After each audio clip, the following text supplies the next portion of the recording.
Hello, folks.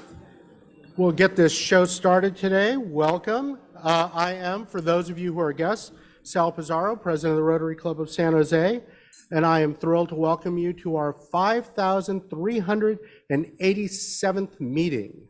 Tell you a quick story. I was telling this to Leslie. I had a nightmare the other day, and you can tell that I'm getting towards the end of my presidential term, because I had a nightmare that we were having a Rotary Club meeting outdoors in a parking lot. It was like one of those like school parking lots with like a basketball court and stuff. And I realized I didn't have an agenda. And I said, I'm winging this. And I said, I think this is the 5,385th meeting of our club. And this was in my dream, and I was 2 off. So yeah, we're gonna be pretty ready. We'll see what kind of crazy Rotary dreams I have over the next 10 weeks. I'll keep reporting them to you. I would like to thank got a new computer here and the slides aren't moving. We'll figure that out. I'd like to thank the Rotary Climate Action Committee, chaired by Mark McKenna, for greeting us. And of course, we'll be hearing from them a little bit later about the things they're doing. And we're going to pause for a moment. I'll say, guys, the slides aren't moving. Do an escape. No. Yeah, okay, well, John, I'll let you work on this. I'll vamp over here. We'll move directly to. So let's have our Red Badgers with the traveling mics introduce themselves so we can get our visiting Rotarians and members introduced. Jay, I'll start with you. All right, I'm Jay Corbett. I work in tech, and my sponsor was James Williams. Great. And Dave? I am Dave Cowan. I am a Sandler sales trainer, and my sponsor is in Korea. Excellent. Okay, so if visiting Rotarians and Rotarians with guests could please stand up to be introduced. We'll start back here with Maggie. Hi, President Sal. Hello, everyone. I'm really honored to have 2 students here with me today from San Jose State University International House, and I'm going to ask each of them to introduce themselves. Hello, everybody. I'm Johannes Kramer. I'm from Switzerland, and I study this semester at SJSU, San Jose State. And yes, happy to be here, and my major is computer science. Welcome, welcome. Yes, hello. My name is Pernille, and I'm from Denmark, and I study molecular biology here, and also back home, and I also study just a semester here abroad. Yeah. Great to have you here. Thank Always you. fun to have our International House students with us. Mr. President, Ron Zrake, Petrinovich Pugh and Company. I'm pleased to have my guest this week, Nicole Leckler. She is the Director of Member Experience at the Silicon Valley Capital Club. Great Go to see you Capital again, Club. Nicole. I'm Tammy Janisic, visiting Rotarian from the Passport Club. Oh, wonderful to have you here. Good afternoon, Robin Doran with Joint Venture Silicon Valley. I'm delighted to introduce one of my guests, Melinda Chacon, who is Executive Administrator for Joint Venture. And soon to arrive will be Ashley Raggio, who is our COO. Fantastic. Wonderful to have you here. Do you know the speaker today? President Sal, Ray Castañeda, I'd like to introduce my brother Carlos Singh, and I'll let him say a couple. He was a former member here many years ago. You can find me, it's okay. Where have you been, Carlos?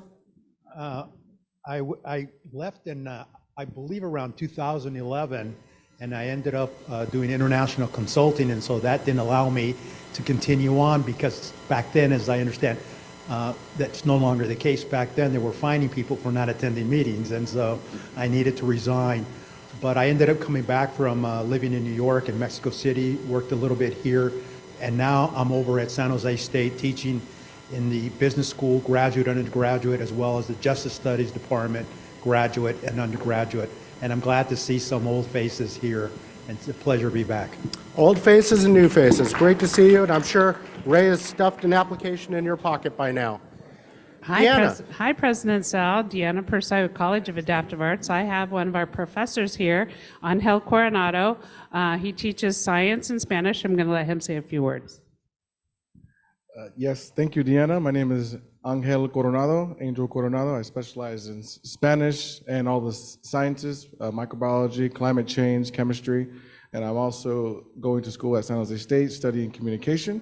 And yes, and I'm honored to be here. Thank you. Welcome, Angel. Good afternoon, Mr. President. Jason Stein, consultant. I'm here with my guest today, Susan Fraser. She's the CEO of Jewish Family Services, Silicon Valley. Great to have you here, Susan. Welcome. Any more? Okay, looks like we're all done there. Well, welcome to everyone and all those joining us on Zoom. Now I'd like to bring up Matt Bell, chair of our membership committee, to talk to us about membership. Matt? You might finish that last bite. Welcome, everybody. Great to see you all today. As you know, I come up once a month and give you a little update on our membership recruitment activities. So jumping right in, we have officially achieved our goal for the year of 40 with 42 new members thus far. How about a round of applause?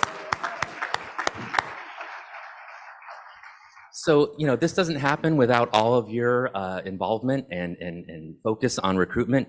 But as you can see, we have some overachievers in the club. We all know about Mr. Diridon. Rod, where are you? Where's Rod? He's recruiting new members. Just wanted to, again, recognize Rod. 9 new members thus far this year. Trailing Rod there are James Williams and then John Ball and Ray Castaneda with 4 and 3 respectively. So great work from those members, and we just really encourage you all to keep the focus. We want to continue building the membership. So we'll see where we end at the end of the year, but we're on a great track. Not that any of you need it, but just a few tips. When I think about what we want to talk about, I just think, well, what does Rod do? So Rod talks about it constantly with people that he meets out in the community.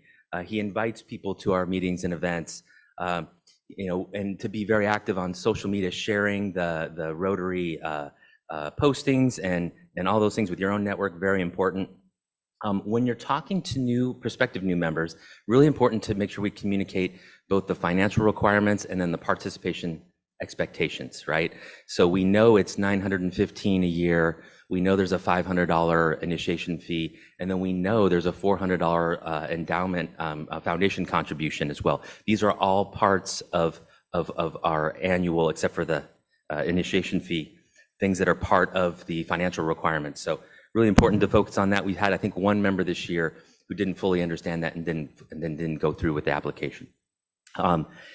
Our website is a really great resource. So if you're not familiar with it, please go to it. You'll see that there's a lot of our impact on it. In fact, if you haven't been for a while, go on there and you see like, man, we are doing some great work in this community and all around the world. So go and refresh your memories on all the good work we're doing. And then on the membership page, there's all the information anyone could possibly want to know about being a member in Rotary. So here we have a screenshot. You can see the website as a whole, but the membership page is really important. And then under the applications page, you can actually download the application there. People are saying, like, how do I get the application? That's one place.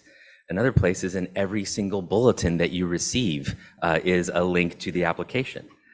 And then finally, at every single meeting, there is a packet out in the lobby where there's an application as well. So I think we're trying to make it as easy as we can for people to access these resources. Thank you all for your continued support, and have a great day. Thank you, Matt, for all your work and all the committee's work this year. I look forward to finding out where we end up. You know, 42 is a great number, is Jackie Robinson's number. We just had Jackie Robinson Day. I don't care if you don't like the Dodgers. He was a great guy. But we want to end up much higher than that. Who knows? Maybe we'll end up at a 55, you know, Oral Hershiser's number. That's so, okay. I am a Dodger fan. Oh, you good with that? Okay, see? New member, loves it. Fantastic. So But to underline Matt's point, you guys are all our best ambassadors when it comes to recruiting new members, talking about our club, showing up, being part of the community. It's really important, and I appreciate what you guys do all the time. And one of the best parts about having a 42-member Red Badge committee right now is that we need to make some room, and fortunately, we've got some members who are graduating from Red Badge and getting their blue badges today. So let's give them a round of applause as I call them up. Sylvia Skandar-Mahan, Emily Robin, Matt Robin, and Bernie White. Please come up to get your blue badge.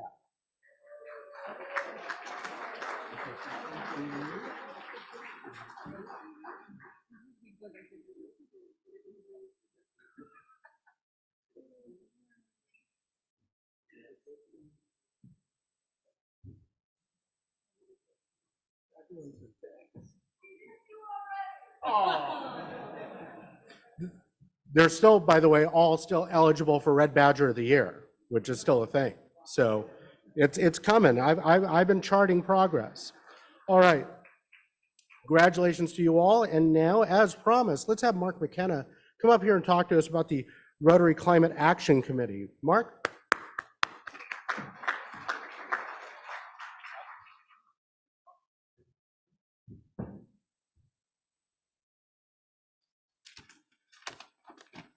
So first, thanks, President Tsao, for giving me this opportunity to talk about the work of the Climate Action Committee. And I want to wish you all a very green and glorious Earth Day on Saturday. We are lucky to have such a lovely planet. I personally think we should keep it. So the Climate Action Committee will be participating in 2 events in the coming month. On April 29th, we'll be celebrating Arbor Day, with a tree planting at Cataldi Park organized by our city forest, Rotaractors, Interactors, and San Jose State students, go Spartans, will be participating. I'd invite you to sign up, but unfortunately it's already sold out. However, if they open it up to more participation, then I'll let you know through the bulletin and you can sign up. The next event is open to everybody. It's not sold out. On May 6th and 7th, we'll be holding our 2nd annual lithium-ion battery recycling drive. The battery collection is being held in conjunction with the Saratoga Rotary's Fine Arts Show at West Valley College. We need volunteers to help with the drive. If you have time, please sign up. The link is there on the screen, and I'll post it in the Rotary Bulletin. It's a 4-hour shift. Come for the art show and stay to save the planet. If you don't have time to volunteer, be sure to take the opportunity to clear out your cupboards, basement, and garage of all those old lithium-ion batteries. You can bring them to West Valley College, or you can bring them here on the next 2 Wednesdays, on April 26th and May 3rd, and we'll make sure to get them recycled. So where can you find your lithium-ion batteries? Well, frankly, they're everywhere. In every product you have that uses a recyclable battery. For recycling, you can bring just the battery, like this one, from an electric scooter, or you can bring the whole item. And Redwood Materials will extract the battery and recycle the rest of the materials in the product appropriately. This graphic is a bit small to see, but we'll put it in the bulletin so you can look at it there and go through your cupboards and drawers and find all your old batteries to bring to recycle. In addition to these activities going on now, the Climate Action Committee is looking ahead. For the past 10 months, 6 Rotary members have been part of a Go Green team, and as a result, they've reduced their annual carbon emissions by 24 tons. Starting in the fall, the Climate Action Committee will be launching Go Green Phase 2. Megan Fluke and Matt Robin, our new Blue Badger, have agreed to hold monthly Zoom meetings for any interested Rotarians. We invite you to participate. Each meeting will address a different topic with practical ideas for reducing our climate impact. We are also taking the next step with regard to our Carbon Zero project. Last year, the Climate Action Committee launched a Carbon Zero program with the goal of becoming carbon neutral by 2025. We surveyed members about how they came to our meetings and purchased carbon offsets to mitigate the climate impact. This year, we are joining the Become Sustainable project, an initiative started by Rotary clubs in Munich, Germany. The project is developing a tool to measure the full range of our carbon impacts, provide guidance on reducing carbon emissions, and identify local projects to compensate for CO2 emissions we can't eliminate. Today, we're taking that first step. As President Sal, I think, mentioned, our lunch today is plant-based. Each of us, when having one such meal a day, can make a difference. Multiply that by the scores of people in this room, and that can really multiply it. Just think about it. If our Rotary clubs serve one plant-based meal a month, in a year, we could save 1.6 million gallons of water, 36,000 square feet of forest, and 12 tons of CO2. Now that's a climate impact. We're all looking to reduce the waste generated. We're also looking to reduce the waste generated by our weekly lunches. As a first step, we encourage you to bring your own reusable cutlery to our meetings. To support that effort, in the coming months, we will be offering stainless steel cutlery in branded washable pouches and sanitizers on each table so you can wipe down your cutlery after each use. Look for the launch of this initiative in our weekly bulletin. That's it. Thank you again, President Sal, for providing us with this plant-based meal and this opportunity. As the slide says, every journey begins with a single step. So as Nancy Sinatra sang, are you ready, Boots? Start walking. Thanks, Mark. And I'm getting the credit for allowing this meal. I'll tell you, it was the committee's idea, and I just said yes, because it was a good idea. So thank you. Now let's hear from Douglas Smith, who's going to talk about our firesides and other activities. All righty, thank you. All right, what do we have here? This Saturday, it's coming up, our much anticipated Bryan Adams Mini Masters. And of course, the coveted prize for our winner is going to be the famous Bryan Adams bobblehead. Goes like this. You want to be there? We have a few spots left, so please show up. It'll start at 10 a.m. Then we'll have a lunch and a prize award ceremony. And here's a little extra. Here at the City Lights Theater with the director Lisa Minette, she's actually going to be performing in this production, which ends this weekend. So I'm actually going to be there on Friday night, kind of a last minute deal. And if I can get a few people to join me, I'm going to be there no matter what, 8 p.m. Anybody wants to join us and see Lisa actually performing in here, where it's a play with lots of laughs. It's about a medium, Madame Akate, who conjures up the deviant ghost, Elvira, who stirs up trouble with her living husband's new wife. Guys, that's why we all want to go first. But anyways, it's going to be, join me, it's $50. If you can join me, let me know in the lobby, because they'll hold a few tickets so we can have them together. Now moving on to the firesides. So we have a paint and wine event. Again, here's a chance for us to create our own masterpiece, of which Larry Stone can eventually curate for his collection. A lot of fun. It's $60, but we need 10 people to sign up so we can reserve the date with the professional who's going to come there. So anyway, so you can see me in the lobby. You have all the information in your bulletin to sign up for that. Coming up then next, here's an incredible opportunity. We have Larry Stone. Larry and Carmen wants to share his art collection with us at his house. This is an incredible collection. We have sculptures. There's a lot of modern greats in here, such as Marc Chagall, Pablo Picasso. We have sculptures. We have, is that a self-portrait? Oh no, I'm sorry, that's Gandhi. It's an incredible collection. And so please sign up for this event. It's very nice for Larry to open his home and share this with us. Also, we are on the 11th, May 11th, we have a wine and music at the James and Lance Victorian Mansion. Again, we'll have some music, songs. It's an incredible opportunity just for a Rotary happy hour. And that's it. So anyways, my time's up. Hope to see you sign up for the firesides here in the lobby. Thank you, Douglas.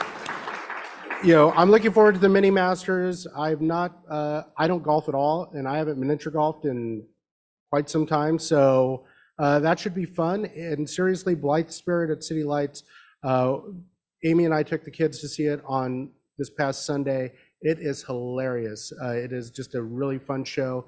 Lisa does a great job. So if you can go, if you haven't seen it, this is a great opportunity to do that and to support one of our local theaters. All of our theaters are struggling right now. They need all the people they can get to be watching these shows, and this is actually a really good one to see. So I hope you can make it, and make it to the firesides too, because those all look fun. A few announcements before we get to our speaker. Checking my time here, 12:35. And first we have our Rise Against Hunger event on May 20th, 9 a.m. at Block Construction. Remember, if you sign up, you can get your t-shirt. We're providing t-shirts to all of our volunteers.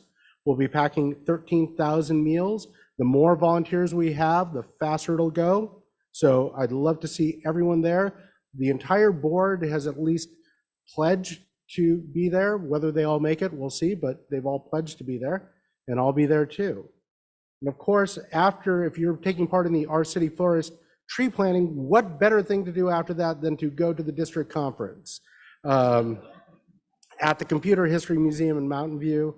They've got a lot of speakers going on. There's lunch, there's dinner. It's a really good opportunity to immerse yourself in Rotary and meet some Rotarians from around our district, which stretches from Oakland down to, I think, Santa Cruz. We have a really diverse bunch. I've just been tapped to introduce Suzanne St. John Crane and Jim Morgan, who will be doing the lunch. So I've got a role in there, and I'm happy to be there. So I hope you can join me again. There will be a link to sign up in the bulletin. Okay, I've got a couple of salutations to give out. Yeah, I always love this one too. Not going to be sad when this goes away. The first one is to Deanna Persai, who's a member of our Rotary Climate Action Committee, and of course the leading our Neurodivergent Fund. She is of course the co-founder and executive director of the College of Adaptive Arts, and she was named the California Legislative Women's Caucus Woman of the Year for State Senator David Cortez's district, so congratulations. The next one is a bit more of an internal one, but I still want to call out people here involved. Now, back on March 31st, you may or may not have heard, the Gordon House was broken into. And I want to give a salutation to the quick response of Bill Schroe and Leslie Hamilton and Jennifer Simmons from the Facilities Committee. Everybody got together, made sure that our house is secured, our offices were secured. The person who busted the front door glass was apprehended, by the way, so we feel good about that.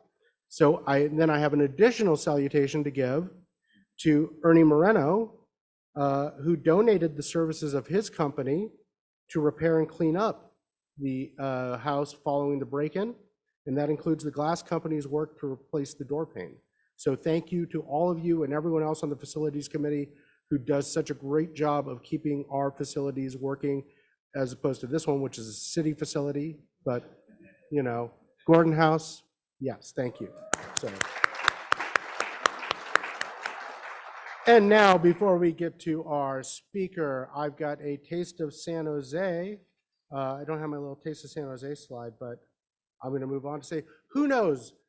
We recently had Peter's Bakery featured, which was founded in the 1930s. Can anyone think of a San Jose bakery that's older than that? Greenlee's, that's right. Congratulations. So Greenlee's Bakery on the Alameda was founded in 1926, shockingly, by a man named Greenlee, Frank Greenlee. His son Emmett took it over in the 1940s, and today it's owned by Norbert and Rosalinda Geldner and their children, who operate different parts of this this business. They are best known, of course, for their cinnamon bread, which I learned was an accident.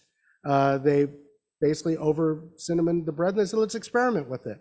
And they made a cinnamon bread that can now be found on store shelves all over the place, as well as at their home bakery, where they not only serve the bread, but they have a number of different pastries. I was enticed by all of it, including their French toast sandwich, which looked like it would give me a heart attack immediately, but I would die smiling. So I have, of course, a loaf of Greenlee's cinnamon bread, which you are all lucky to have it. My son Alex found it in the house last night and was like, why do we have this? And it's like, it's for Rotary, you can't touch it. And he said, you didn't get 2 loaves? And okay, he's right. I'm going to ask a trivia question. So who wants this bread? Okay, Karen, I'm going to give you the opportunity to answer this question. How many clubs are in our district? Plus 9. Exactly, 62.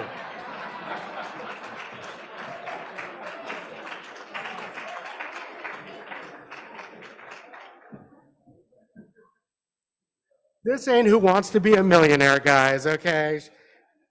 All right, so I would like to now call up Richard Algini to introduce our speaker. Richard, come on up.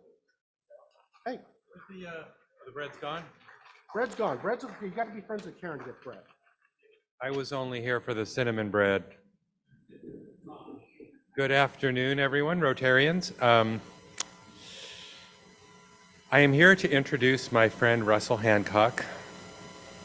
He's been President and Chief Executive Officer of Joint Venture Silicon Valley for nearly 20 years, or maybe a little more than 20 years. He considers that role to be among the greatest privileges of his life. Russell is also the founder of the State of the Valley Conference, a town hall style meeting that occurs every year in February, attended by more than 1,500 leaders for a day spent in discussion about the Valley's challenges and opportunities. And if you haven't attended the State of the Valley Conference, I highly recommend it. The conference features the release of their flagship publication, the Silicon Valley Index, which is sort of a report card on the economy and the health of our region. Today I'm expecting Russ to glean some of the most interesting data points from the index, maybe those that are most relevant to our lives. Russ was educated at Harvard, where he studied government. He received his PhD in political science from Stanford University, where he currently teaches in the public policy program. He lives in Palo Alto, where he has 3 adult children with his wife, Marguerite. Russ is a devout Mormon, and he serves in the stake presidency of the Menlo Park LDS stake.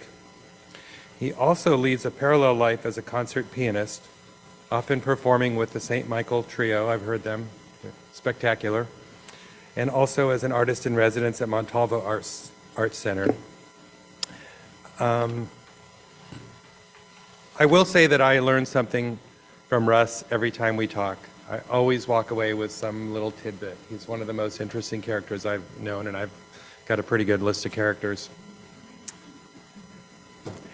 Let me say one thing. So I reached out to a few people that are close to Russ, including some of his staff members, and I said, okay, this guy's like a real live Boy Scout. I said, give me some fun facts. Give me some fun, interesting, embarrassing facts about Russ. There aren't any. Russell Hancock.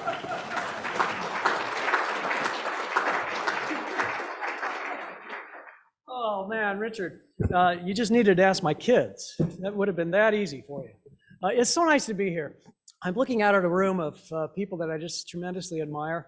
I know so many of you, the few that I don't, I hope for that opportunity. But thank you, Rotary. Thank you for being a great organization. Thank you for your impact. Thank you for your care and concern. I respect and admire you, and I'm really privileged by your invitation to speak. Now, I understand that it's my assignment to tell you about the state of the Valley. I'm just putting up my timepiece so that I don't go beyond my allotted time. Is that how yeah, here we go. That's how I get my slides. So I'm going to plunge right in because our time is short. The question is, what's going on in Silicon Valley right now? Well, this is what's going on. This is it. A cloak of uncertainty has descended upon the bay and upon its residents, and it feels like this. It feels like fingers of fog that come and sit on the waters of the bay. Now, why would I say that? Well, because we've been having a boom economy, and it's been just gangbusters for a long run of years. And then the pandemic set in, and everybody thought, well, this is the end. And I was among them. I thought this will finally be the demise of Silicon Valley's economy. And we had good reasons for thinking that. Now, with retrospect, we feel sort of foolish because the pandemic, of all things, turned out to be a bonanza for Silicon Valley. We just went more gangbusters still. In fact, if I could capture it in one chart, this would be it. This is just astonishing. 16 trillion in market cap. That's what happened to us during a worldwide pandemic. We went from 9 up to 16 trillion. So, like I say, we had this incredibly booming economy, and then it seems like not even a global pandemic could dent the dynamism and just the sheer prodigiousness of what was going on here. And so a lot of us thought, well, okay, that's just how we roll. That's Silicon Valley as we know it, and we'll always experience it. Then something happened, and if I could capture it in one chart, maybe it would be this one, which is that market cap came tumbling down again. And this is so interesting to me. In a sense, it's like people in Silicon Valley need therapy, because we forget. When you look at the chart, what you see is that we're now at about a $9 trillion market cap. That still is well above where we were during the gangbuster years of 2018-19 before the pandemic set in. But instead, people look at this chart and they see that tumbling figure, and they wonder if there's something wrong with Silicon Valley. So this is what people seem to feel like. And this, by the way, is a millennial. And the reason I point that out is because a whole bunch of our workforce right now are people that are millennials, that are in their 20s and in their 30s, which means that they've only been working, let's say, 10 or 15 years, and during their work experience, this is all they've known. They've only known continuous growth and expansion, because that's what Silicon Valley has given them. What they're forgetting is that Silicon Valley is actually a place that fluctuates and has been captive over our 70 and 80-year history to cycles. And the cycles, remember, they're called cycles for a reason. They go up and then they go down. Now, if we were to capture Silicon Valley's history in one chart, this would be it. What this is laying out for you is Silicon Valley's successive waves of innovation and entrepreneurship, and all of the growth, productivity, and expansion that accompanied these waves. And we could talk about this chart at length. I won't do it, but I just want you to understand that this is how we roll. There's a big wave that comes in, but then usually it reaches the end of its life cycle. It hits a point of maturation, and not only that, in Silicon Valley, maturation usually means that it goes defunct, right? Your product, your technology, your business model gets disrupted and completely replaced by something else. So just look at this. All of these waves of innovation, they have no relationship to each other. In fact, they all have different characteristics, different functional requisites, different economies of scale, and so forth. And yet here we are, completely reinventing ourselves with regularity. And by the way, it's happening simultaneously. It's happening in parallel processes. We have waves in biotechnology, we have waves in energy, and waves in conventional information technology. So that's our history. And what we must never forget is that at the end of each one of those waves, there's been the corresponding downturn, where there's a contraction that takes place, and then there's the gloom that sets in as there's real upheavals, real disruptions, real displacements, and of course job loss. Well, that's our history. But what people have been living lately is this, and here you go. Even though you see this bar in 2020, that's of course the pandemic, and so you can see that. We experienced massive job losses, but my gosh, look at this. We were already job positive by 2021. In 2022, we exceeded that. This, by the way, was our unemployment picture. We're currently at around 2.8% unemployment. Economists will tell you that that's the equivalent of full employment. So anyway, back to my point, which is that that's all that people know. By the way, during the pandemic, this is how we did it. It's the green slice of the pie. That represents tech as a portion of our economy. Well, guess what? Over that period of time, that slice of our pie grew, and it grew dramatically to the point where it's now about 30%. And that 30% I'm talking to you, I'm describing as purely tech, not tech that's infused into all the other sectors as it does, but just the people that are specifically working with electrons, firing them, making them dance in particular ways. And that portion of our pie grew and continued to grow through the pandemic. And it started displacing, or it started outnumbering the other kinds of jobs, the jobs that we call the jobs of place. And that's the other accompanying story of the pandemic. And of course, as we tell that story, we need to talk about it. Now, the way that I want to spend our time together right now is to take up the three major questions that seem to be on everybody's minds, the three big worries that's causing our sensation of gloom right now. So I'd like to do that by going in order. First, let's talk about the layoffs. You've been hearing about this. You've been experiencing this. I suspect we all have friends that have been laid off by somebody. And yes, that's actually happening. But today, it's really important that we put that into context. And the first piece of context is the historical context, that chart I showed you about how we cycle and how we move in waves. The second thing that we need to do is to put the actual numbers into context. So yes, there's been a lot of layoffs. In fact, there have been 22,000 of them since the summer. Since summertime. So summer to March 31, that's the total number of layoffs in the Silicon Valley economy. Big number, that's a substantial number. However, we also need to put numbers like this into context. They don't have any meaning without context. So this is the context. Oh, this, by the way, is we took a head count of who's laying off, and it's most of the tech firms that are out there, including the big blue chip ones. But anyway, let's put this into context, and here's your context. As a percentage of the total workforce, that 22,000 figure is 1.2%. So that's important. If you were to look at it as the percentage of the tech workforce, then what we're looking at is about 3.5%. That's actually what's happening right now. Now, that's not the context that you're getting when we see the headlines, and when we talk about our actual friends who are being displaced. But in the broader Silicon Valley context, this is what's happening with the layoffs. And if we were to put that in context with previous downturns, please understand this doesn't even come close. For example, the 2008 downturn, that was massive and significant. The 1999-2000 downturn, that was 300,000 jobs. Compare that now to the 22,000. So we need to have context, right? We need to put these things into perspective. By the way, those previous crashes were revealing something fundamentally wrong, right? The 2008 crash was something fundamentally wrong, not with us, but with broader national forces to which we finally succumbed. In 99-2000, what was revealed to be wrong was that a lot of this was hype and excess, right?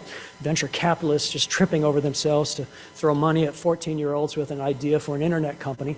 And, that came crashing down. That's what happened. But now, to keep this in context, you have to understand that these are real companies with real customer bases and long histories and proven products and services. What they're doing is not being exposed, they're just going through an exercise of calibration, recalibration. And you probably understand this perfectly well. During the pandemic, the demand for tech products and services and platforms and all of the rest just skyrocketed. And so they ratcheted upward. And to satisfy that demand, a lot of folks thought, well, this is our new normal. when in fact that turned out not to be the case. Now with the pandemic behind us, it turns out there's not nearly as much demand for those products, platforms, and services. And so now we see that tech is going through a kind of a recalibration. That's one way to describe it. Okay, well, so far I've been talking about tech jobs. That's not all of our economy. The other big story about our economy is that the other kinds of jobs, the jobs of place, are not recovering. And so we need to be very clear about that. It's unfair in a way that what gets all of the news, what gets all of the headlines are the tech companies. People seem to use those as a barometer. We take our cues from tech, and if tech's happy, we feel happy, and if tech's not happy, we feel like there's gloom. But what we should really be talking about, I want to be very clear, are these sectors, and they go underreported. These are the sectors that are not recovering as of yet from the global pandemic. And of course, you know what they are. It's retail, it's nonprofits, it's transport, it's other things like that. We still have a ways to go to see those recover. Even though the absolute numbers are good and positive, we have more jobs in Silicon Valley than we did prior to the pandemic.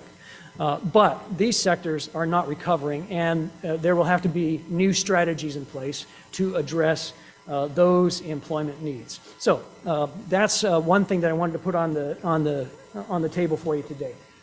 Checking my time, I'm running out of time. This is the next thing that everybody wants to know: is there an exodus out of Silicon Valley? Is this a really serious thing? Since I don't have much time, let me just talk really fast. That's how many people have left the region. Yes, there is an exodus. We need to be very clear about this. This is how many people have left. But that's over a 2-year period. But we also need to be clear, Silicon Valley has been losing population for a long time. This is actually our 6th or 7th year losing population. And there's a lot of things going on: declining birth rates, rising death rates, as we are an aging population that experienced a pandemic, and then far less immigration. And let me just put a point on that. The immigration, I hope you understand this, that is the Silicon Valley story. Silicon Valley was not built by the locals. It was built by people who came from other places and brought innovation and brought risk and brought entrepreneurship to our valley. And for the past 5 years, we have not seen the influx of immigrants into our region. That corresponds, of course, with the culture and the tone and the policies and the posture that was set by the previous administration. And so we shouldn't be surprised by this, but nevertheless, we are losing population. And then, yes, the tech sector discovered that they didn't have to work in the office. And as a result, it means they don't have to be paying the nation's highest housing prices. And people discovered that they could hold on to that Silicon Valley job, which is precious and amazing, but they could live in some other place. And so, yes, there is a significant departure. Now, let me be clear. Most of the people who are departing are staying in the Bay Area. Fully 25% of them, but they moved to the perimeter where it's more affordable and they can drive into the office those 2 days a week. And then the next segment, another 25%, have stayed in California. They stayed in Northern California. They've gone to Sacramento and Greater Sacramento, Lake Tahoe. That's where the next segment is. And then after that is where you see people going to our peer regions: Austin, Miami, Denver, Salt Lake. That's all happening. Now, there are different ways that you can look at this. One way is to say, oh my gosh, Silicon Valley's losing people.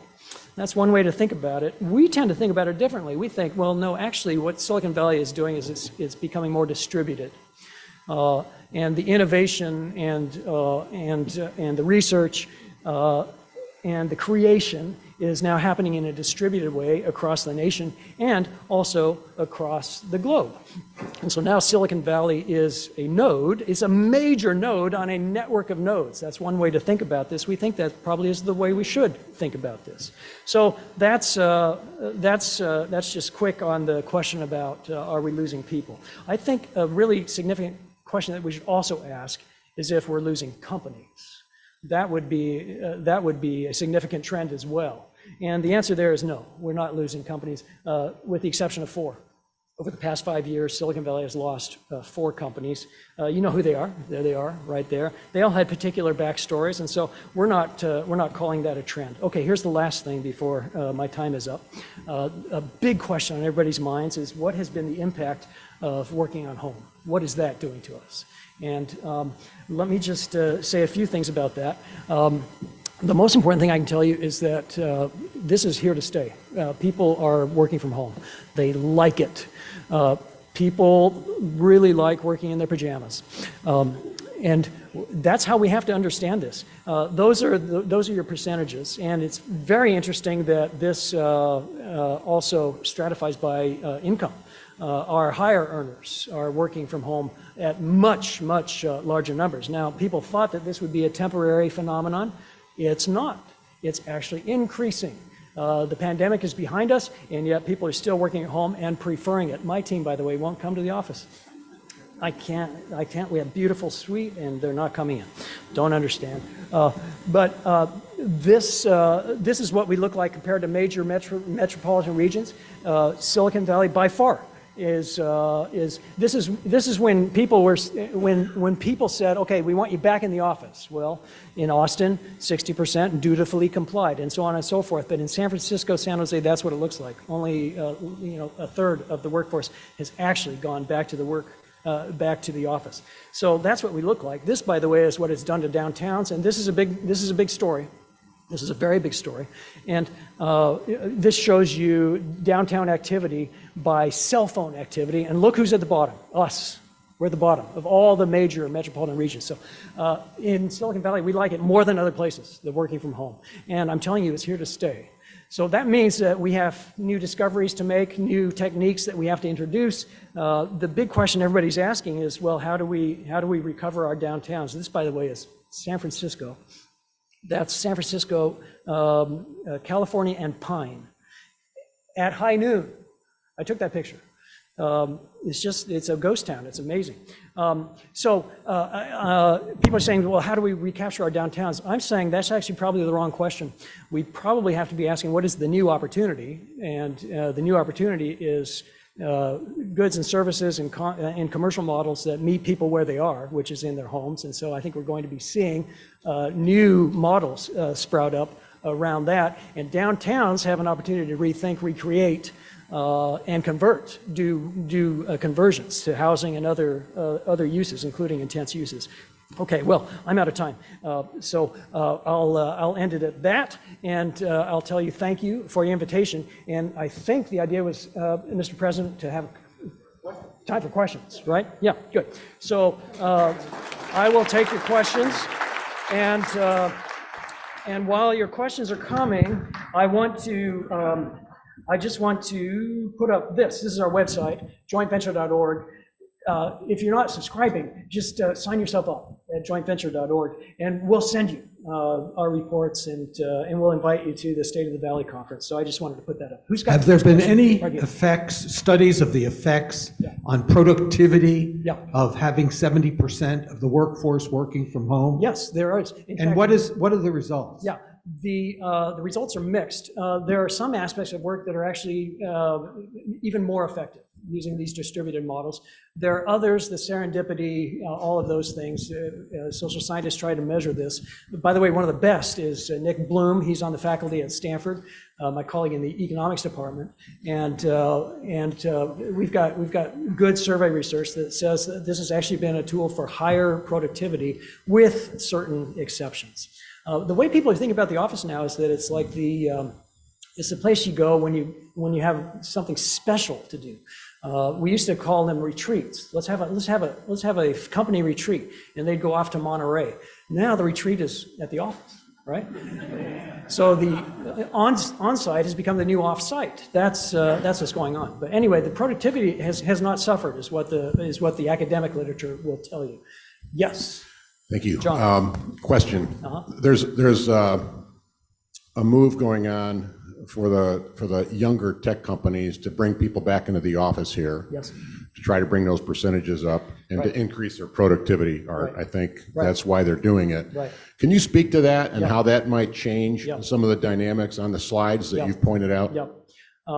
Well, I think we're fighting a losing battle. I think people don't want to come back. And the culture has shifted. People are considering that not just a nice thing, but it's not just a perk, but it's actually a right.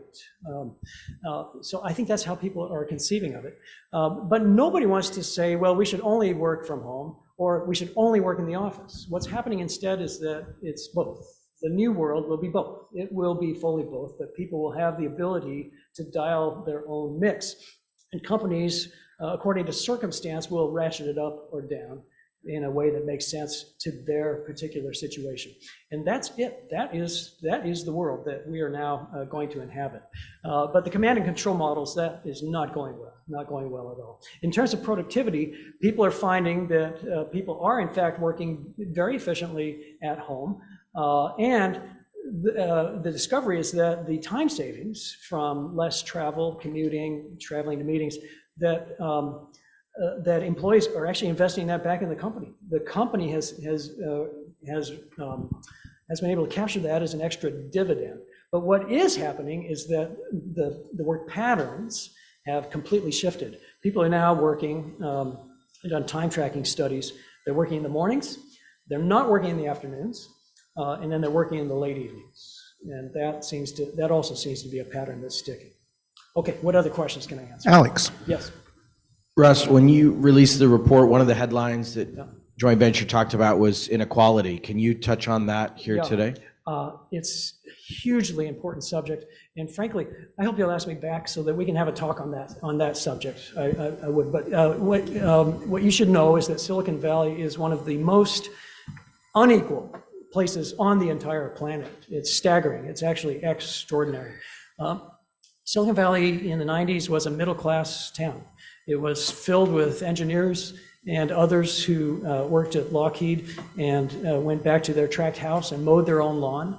And that is not who we are in 2023. It is no longer. What we are instead is the world's most bifurcated region. We have people that are just unbelievably, fabulously successful, living alongside people who are unhoused and who are not making enough income to make ends meet. We can show you charts and graphs, but there are 8 people alone, 8 people who command 50%, fully 50% of all of Silicon Valley's wealth. The top 2% account for, I'm trying to remember, it's 90% of all of the wealth in the region, the top 2%. The bottom 50% only command 2% of Silicon Valley's wealth. Anyway, there's no place like it on the planet. It's extraordinary what's going on. Matt. Russ, thank you. This is really great. But what about, specifically about downtown San Jose? As you know, we have this future where Google's investing here, moving here, building all of this infrastructure. Other companies is so reliant on, but now we've got all these trends going the opposite way in terms of people being in the workplace. What say you about the future of downtown San Jose? First of all, I walked here from my office, beautiful sunny day. And I thought, wow, what a great town this is. It's just, it looks sparkling. It's gleaming today. This is, we've built a really wonderful landscape here, and I'm proud of it. San Joseans should be really proud of it. But new realities now face us, and these are the new realities, and we can't go wishing those away. That won't do any good. People are now going to follow new patterns.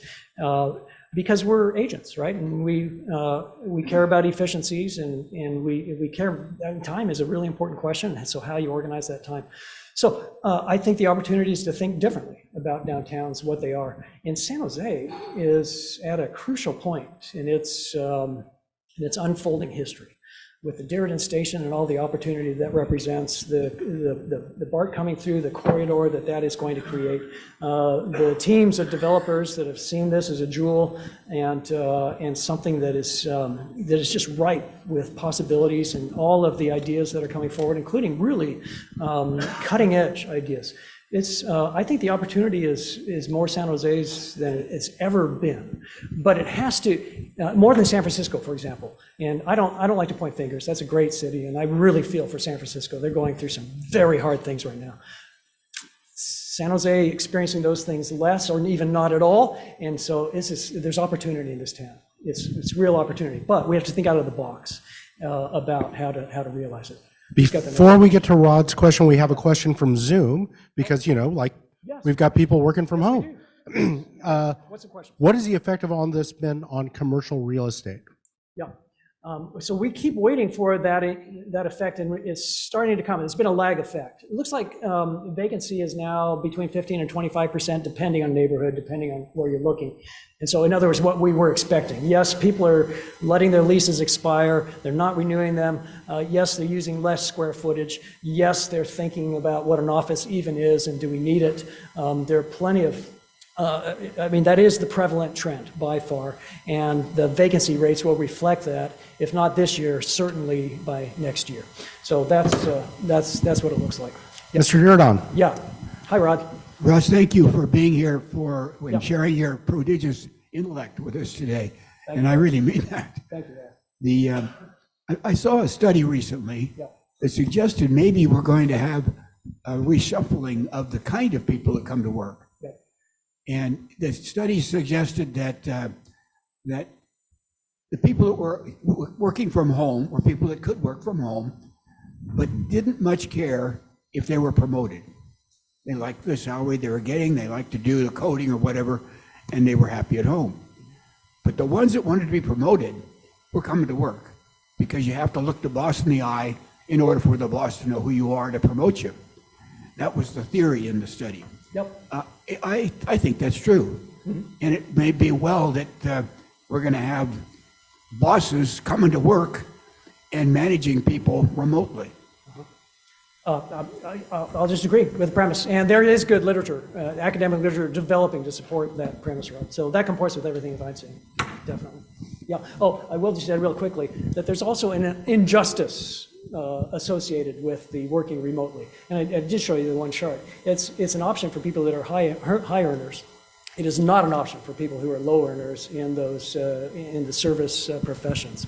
So there's injustice about that too, and we lament that. Okay, we've got time for a couple more questions. One here. Hi, thank you for your presentation. I was curious if you could speak to the impact of working at home and how that affects a person's mental health. Yep.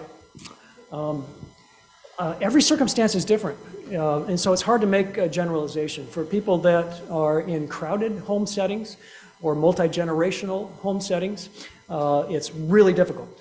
And we have plenty of charts to share with you about our declining mental state and our declining well-being when it comes to things like anxiety and depression, and it tracks precisely with the pandemic and the shift to working from home.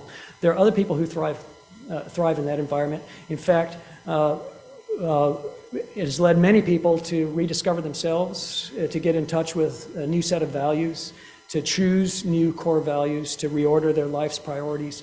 And so both statements are true. It's all happening, and it's hard to generalize. All right, our last question comes from Carl Salas. Russ, thank you so much, and I agree. Everything you're saying, I'm experiencing. Productivity is up, our profits are up, and none of the kids want to come to work, and I'm not making them because everything else is going. Yeah, good. Yeah, But yesterday, I was in rush hour traffic yesterday, coming down from Walnut Creek and then coming down later from Palo Alto. The traffic is worse than ever. Yeah. Where are they all leaving? What is going on? I don't understand it. Yeah. You're right. The traffic is back, and it's because there is still there are still people coming into the office, and they typically will do that in the morning, and so that's what you're saying. You're saying that morning commute.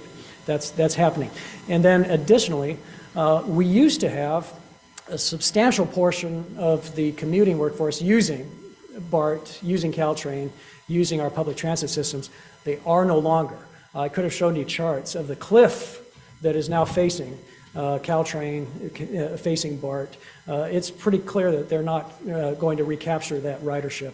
This at the same time that they're undertaking massive capital projects. It's really quite amazing. So that's that by way of explanation.